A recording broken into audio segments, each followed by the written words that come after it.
সময় বেশি দিন নেই। হঠাৎ দেখেছিলাম বয়স ছিল 40, এখন দেখি 60।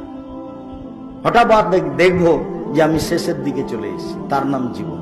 কয়দিন যে বাঁচলাম, হিসাবের খাতায় কিছু পেলাম না। সকালে ভালোই ছিলাম, সন্ধ্যা এসে দিন শেষে দেখি কিছুই নাই।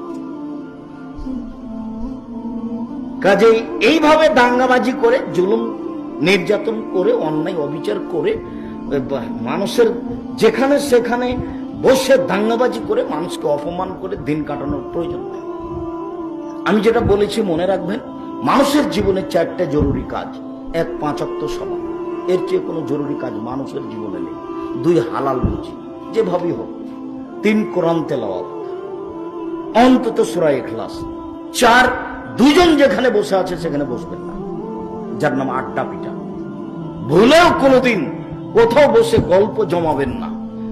গল্প জমাতে গিয়ে হঠাৎ যদি কোনো কথা বদনাম চলে আসে, সারা জীবনের নেকি এক পাল্লায় দিয়ে ওই বদনাম এক পাল্লায় দিয়ে সফল হওয়া যাবে না।